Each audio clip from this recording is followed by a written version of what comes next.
Bem, a ideia do que eu tenho para falar sobre para vocês aqui hoje é referente. Bem, eu vou falar um pouquinho sobre para onde o mundo está seguindo, né? E o que nós, da Tupi MWM, estamos trabalhando para poder trazer para uma, vamos dizer assim, uma realidade, né? Eu sempre gosto de comentar que as mudanças climáticas, as coisas que estão acontecendo hoje, né, no mundo, não é mais uma história, né? É uma realidade.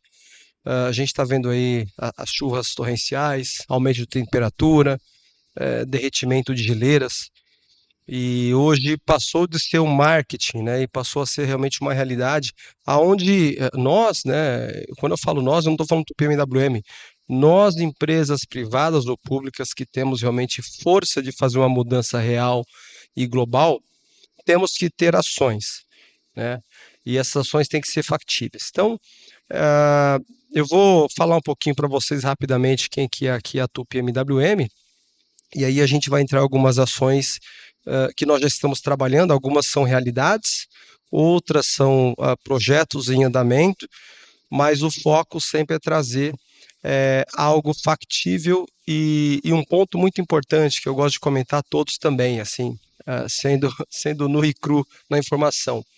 Não adianta o produto, ou seja lá o que for, ser bonitinho, sustentável e não ter uma viabilidade financeira. E eu vou explicar aqui um pouquinho para vocês o porquê disso. O que não tiver uma viabilidade financeira, ele não para de pé. E a gente precisa realmente colocar velocidade em tudo isso. Brevemente para vocês, falando um pouco sobre a Tupi. Então, hoje nós somos a maior fundição do mundo no que diz respeito a bloco de motores e cabeçotes.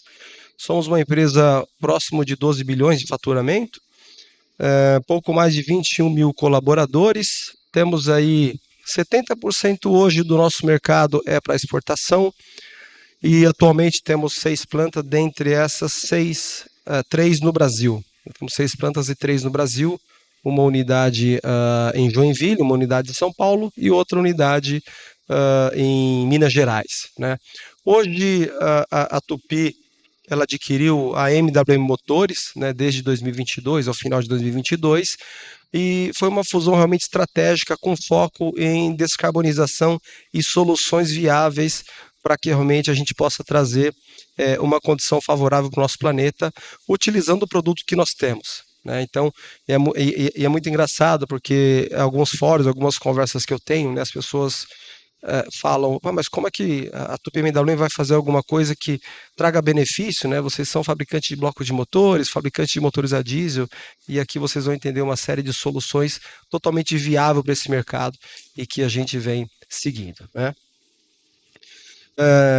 As nossas fábricas, como eu falei para vocês, nós temos 3 no Brasil, temos 2 unidades no México, uma unidade em Portugal e alguns escritórios estratégicos, Estados Unidos e na Europa, para fomentar aí os nossos negócios nessa região aqui do ocidente do globo.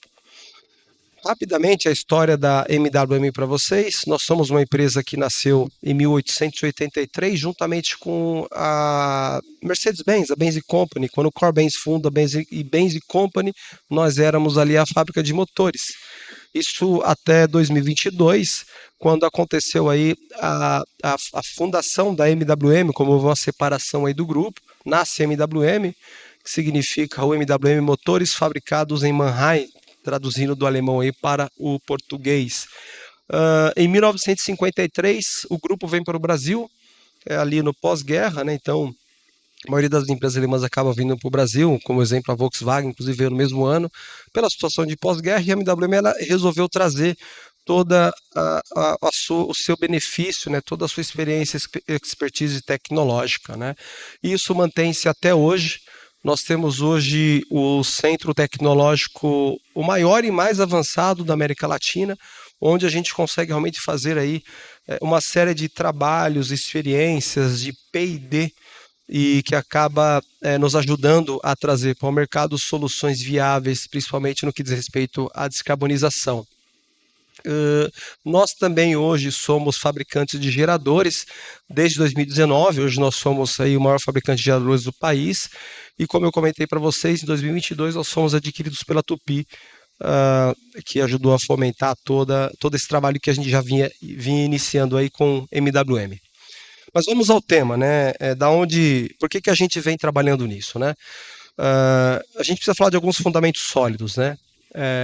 Fundamentos sólidos para a existência da humanidade. Então, estamos falando primeiro de alimentos, né? Então, existe um estudo que mostra que até 2049 a gente vai ter um aumento aí de 49% da produção. Consequentemente, isso são coisas automáticas que acabam acontecendo, né? Teremos um aumento aí da nossa infraestrutura de até 40%, né, até o ano de 2040. E automaticamente um aumento do transporte de carga, né? Há uma expectativa que até 2040 esse aumento do transporte de carga aí seja de 50%, né? E esses 3 pontos que eu comentei são pontos que nós entendemos que são pontos essenciais à vida, né?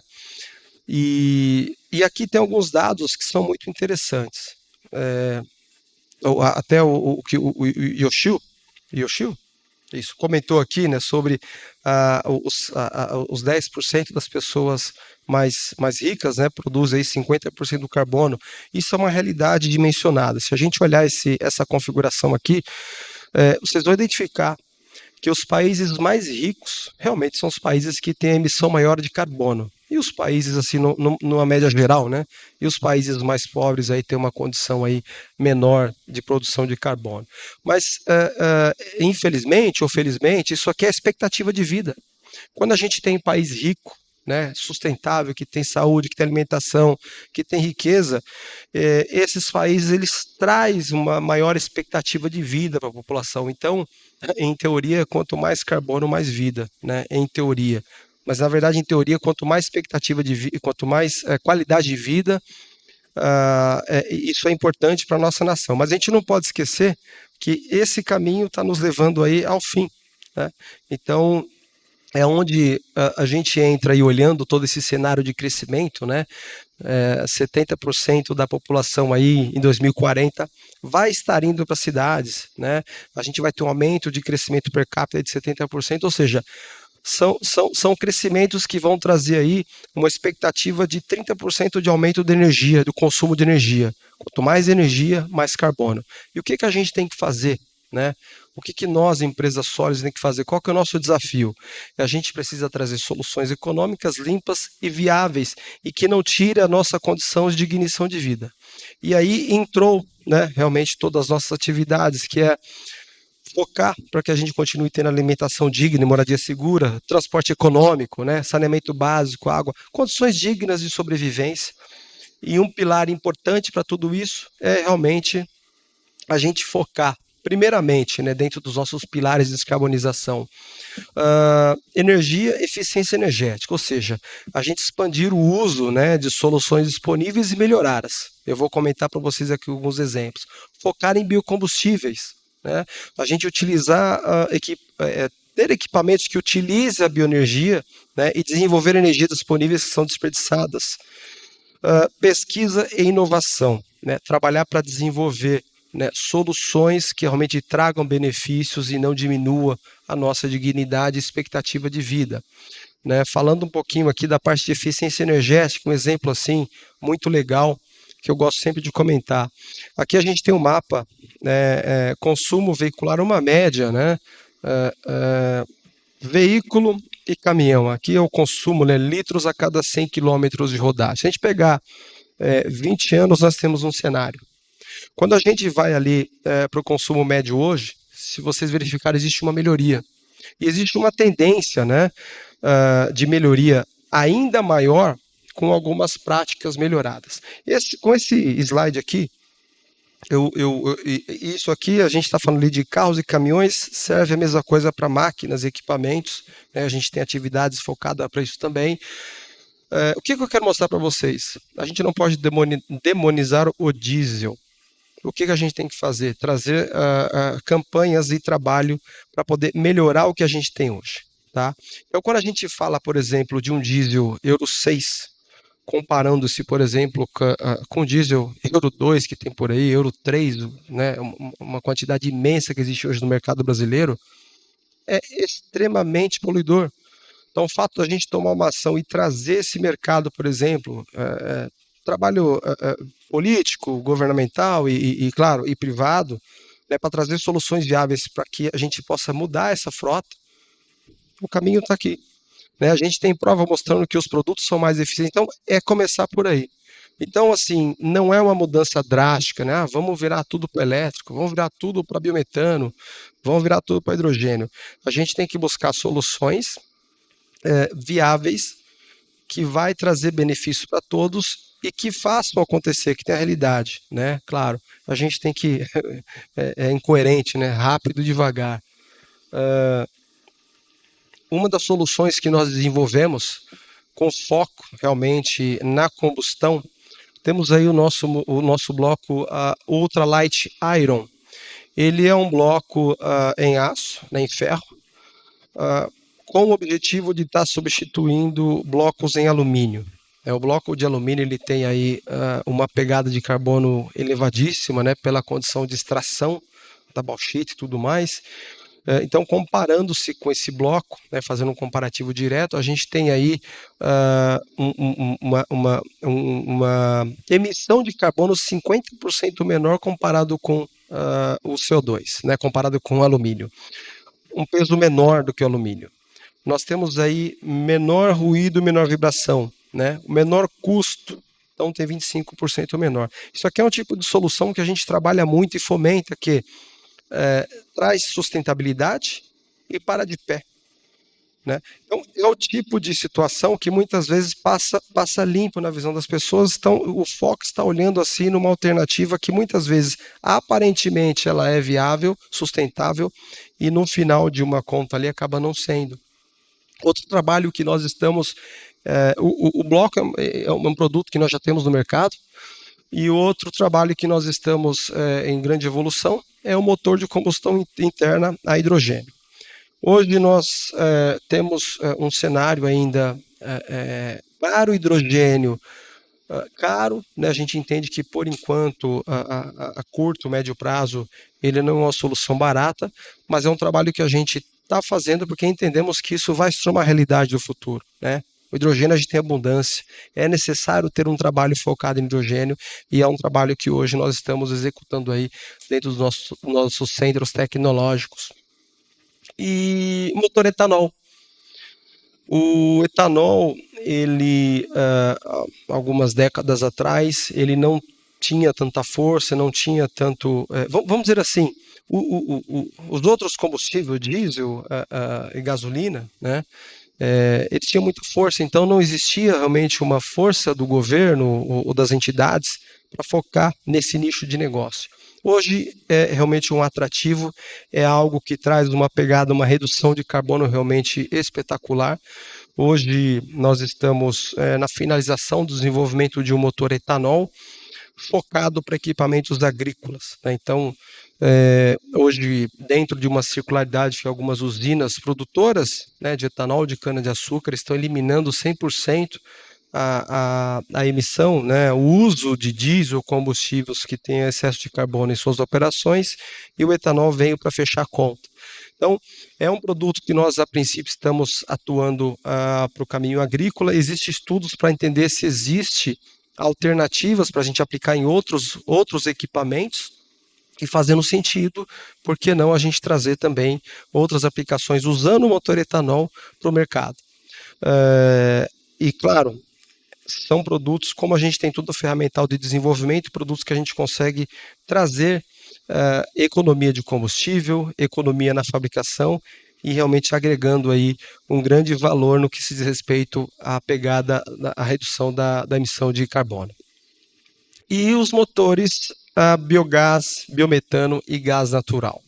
Então, a gente trabalhou também no desenvolvimento da produção desses motores desenvolvidos 100% a biogás, biometano e gás natural, com foco realmente em atender a demanda de Brasil. o Brasil é diferente. O Brasil tem uma pegada diferente, né? O Brasil, como está sendo anunciado aí para todos os lados, seremos aí pioneiros na transição energética, né? Devido à nossa condição realmente de massa. Então a gente tem hoje uma situação diferente do mundo e aí a desenvolvimento de produtos que venham a atender essa nova demanda de mercado. E um ponto legal a comentar desse tipo de produto, né? Quando a gente fala da mudança, o produto ele tem praticamente 85% dos componentes do diesel. E a gente fala em mudança, a mudança ela não pode ser drástica para o público. Ela tem que tornar viável e fácil para quem for manusear esse produto. Então, por isso que o desenvolvimento é feito dentro do que já existe, né? O produto a gás, ou a biometano, ou a biogás, ele não pode mudar as suas características de funcionamento. Precisa ter torque, potência igual, ele precisa ter consumo similar, porque ele entra no quesito, né, da viabilidade financeira. Então, existe um trabalho realizado também em cima dessa condição de consumo. Aqui é uma característica, claro, desse modelo de motor, ele acaba reduzindo automaticamente o ruído comparado-se o diesel com o ciclo Otto, e no nosso caso os motores são produzidos aqui no Brasil, na nossa planta de Santo Amaro, que fica próximo aqui da onde estamos. E para finalizar, dentro dos nichos que nós estamos trabalhando, né, eu acho que é importante fomentar que isso aqui nós temos um potencial gigantesco da produção de biometano no nosso país, né? E quando a gente pega esses números aqui, a gente verifica que o potencial do suco energético é gigante, é enorme, está aí. E hoje, a maior quantidade de biometano produzida hoje no Brasil, ela está vindo ali do saneamento. Então, baseado nesses números aqui, nós estamos trazendo, né, uma solução completa de baixo carbono, onde a gente monta uma planta inteira, tá, de produção aqui de biometano, da onde a gente acaba coletando aqui dejetos tanto de animal quanto de supermercados, né? Através desse dejeto a gente faz uma separação de líquido e sólido. Tudo que é sólido a gente transforma em orgânico mineral. O que é líquido a gente manda para um biodigestor. Desse biodigestor a gente separa o que é gás desse sólido. Esse sólido do biodigestor a gente transforma em biofertilizante. Esse gás, esse biogás que sobra, a gente filtra ele. Esse gás ele fica apto para ser usado em gerador, gerar energia, atender, por exemplo, o consumo local. E a filtragem desse biogás, que é eliminar ali as moléculas de CO2, a gente transforma ele em biometano, que atende equipamentos como motobomba, como veículo, né? Que é o nosso modelo de negócio, por exemplo, de veículo aqui, que é a transformação veicular. A motobomba, por exemplo, aqui é mais uma prática visando utilizar o que a gente tem e melhorar realmente a eficiência energética. Isso aqui é um produto, eu vou falar de um número básico nacional. Hoje um produto desse ele tem um consumo médio, né, a diesel, de mais ou menos 30 litros de diesel por hora em seu funcionamento. Esse produto nosso aqui, a diesel, ele consome 12 litros por hora. Então o que acontece? É um trabalho feito para poder, usando diesel. Mas olha o que a gente fala de redução. Vamos pegar uma safra aí de 220 dias, né? 24/7, um consumo de 20 litros por hora, de 30 litros por hora, de reduzir para 12. Redução energética aí na veia, né? Eu vou andar um pouquinho mais rápido aqui pelo meu tempo, tá? E só para finalizar, essa é uma outra solução, é um diferencial viável para o mercado, né? Então a gente tem hoje soluções, falando aqui do mercado de pesados, né? Existem empresas produzindo veículos 0 km já movidos a gás natural biometano. Então a Tupy MWM desenvolveu um projeto onde a gente acaba atingindo o que está no mercado, né? Então são dois nichos aqui que a gente tem. Fazer a limpeza, o que eu acabei de falar, né? Então a gente limpar Euro 2, Euro 3, o que tem aí polidor no mercado, para uma solução viável, econômica, né? E claro, e facilitar algumas propriedades, talvez que não tenham a condição de aquisitar grandes frotas de veículo novo, e está adquirindo aqui dentro da sua própria frota um trabalho que nós chamamos de transformação veicular, aonde é feito aí essa atualização de um veículo, né? Atualização como se fosse veículo de fábrica, tira o motor diesel usado, coloca o motor a biometano 0 km, faz toda a integração elétrica, projeto do sistema de alta pressão e, claro, o mais importante aqui nesse modelo de negócio, disponibilidade de gás. É um trabalho que nós estamos aí com muita força envolvido com 100% das distribuidoras de gás do país, envolvido 100% com as produtoras de biometano, buscando ações e facilidades para que os corredores da disponibilidade de gás de biometano pelo Brasil torna viável não o nosso tipo de produto, mas produtos que utilizam realmente um sistema a gás a biometano, seja lá de qualquer empresa, para que a gente possa fomentar a descarbonização do nosso país. Pessoal, espero que eu não tenha estourado meu tempo. Terminei a minha apresentação por aqui. Agradeço a todos pela presença e atenção. Obrigado.